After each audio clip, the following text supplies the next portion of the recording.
Neelima, this is quite interesting. Kavitha press meet టైంలో పొలానికి వెళ్లారు కేసీఆర్. ఫామ్ హౌస్లో ఇంటి నుంచి కారులో పొలానికి వెళ్లారు. పంటల్ని పరిశీలించి తిరిగి వచ్చారు కేసీఆర్. కారులోనే మొత్తం వ్యవసాయ క్షేత్రాన్ని చుట్టొచ్చారు. తర్వాత గోశాలకు వెళ్లారు, అక్కడ కొద్దిసేపు ఉన్నారు. ఆ తర్వాత ఇంటికి తిరిగి వచ్చారు.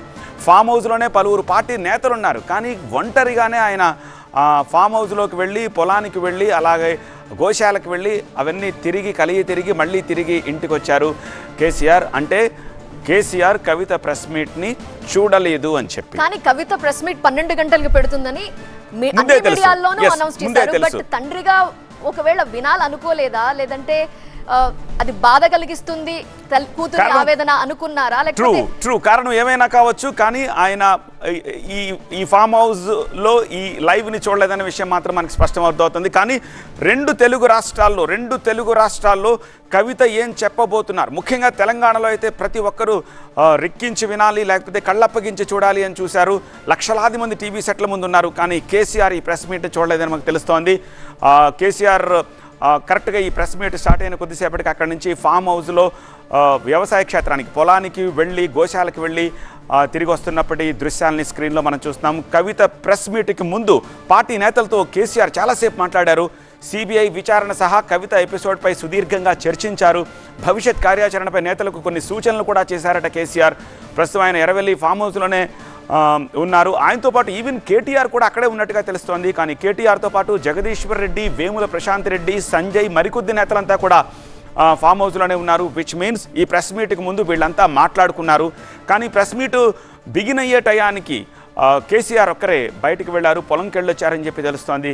మిగిలిన నేతలంతా ఫామ్ హౌస్లోనే ఉన్నారు కాబట్టి కేటీఆర్ సహా ఇతరత్ర నేతలంతా కూడా ఈ ప్రెస్ మీట్ని చూసి ఉండవచ్చు. కానీ కేసీఆర్ మాత్రం చూడలేదన్న విషయం మనకి స్పష్టంగా అర్థమవుతోంది.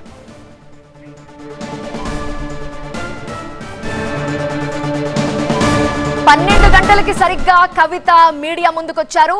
ఉదయం నుంచి కూడా ఆమె 12 గంటలకి మీడియా ముందుకొచ్చి మాట్లాడతారు అని అన్ని మీడియాల్లో కూడా వార్తలు వచ్చాయి. సరిగ్గా ఆ టైంకి ఆవిడ చేరుకున్నారు. కానీ కేసీఆర్ మాత్రం ఆ సమయంలో ఆయన ఇంట్లో లేరు. ఫామ్ హౌస్ కి బయటకు వెళ్లారు, పొలాలు చూడడానికి, పరిశీలించడానికి వెళ్లారు.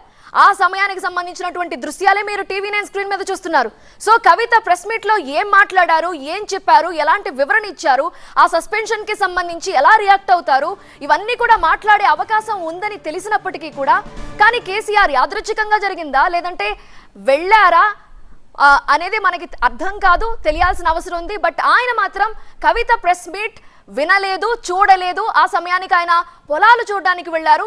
ఇప్పుడే తిరిగి ఫామ్ హౌస్ కి చేరుకున్నట్టుగా తెలుస్తోంది. బట్ ఒక విషయం గుర్తుంచుకోవాలి, ఆయన ప్రెస్ మీట్ చూడకపోయినప్పటికీ కవిత ఏం మాట్లాడారో చెప్పడానికి అసిస్టెంట్స్ ఉంటారు. ఖచ్చితంగా వాళ్ళు బ్రీఫ్ చేసే అవకాశం అయితే కనిపిస్తోంది.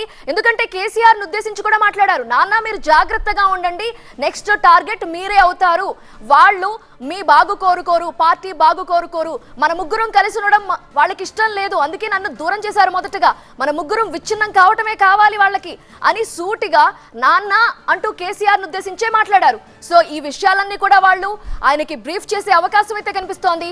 మొత్తంగా కేసీఆర్ కవిత ప్రెస్ మీట్ పెట్టినప్పుడు చూడలేదు అనే విషయం అయితే మీకు ఆ విజువల్ బట్టి అర్థం చేసుకోవచ్చు. ఓకే, ఇంకొక విషయం నీలిమా, దీంతో పాటుగా కవిత ప్రెస్ మీట్లో మెజారిటీ బీఆర్ఎస్ పార్టీని అడ్రస్ చేస్తున్నట్టుగానే ఉంది. కొద్దిగా అటు కాంగ్రెస్ ఇటు బీజేపీ నేతలను కూడా ప్రస్తావించారు. సో ఇప్పుడు ఆ రెండు పార్టీల కన్నా కూడా ఎక్కువగా బీఆర్ఎస్ఏ రెస్పాండ్ అవ్వాల్సిన అవసరం కనిపిస్తోంది. మరీ ముఖ్యంగా సంతోష్ రావు అండ్ హరీష్ రావు వీళ్ళిద్దరే రియాక్ట్ అవ్వాల్సిన అవసరం కనిపిస్తోంది. బికాజ్ మొత్తం ప్రెస్ మీట్లో 90% హరీష్ రావునే టార్గెట్ చేశారు. కాబట్టి ఇప్పుడు హరీష్ రావు ఏం చెప్తారనేది క్వశ్చన్గా కనిపిస్తోంది.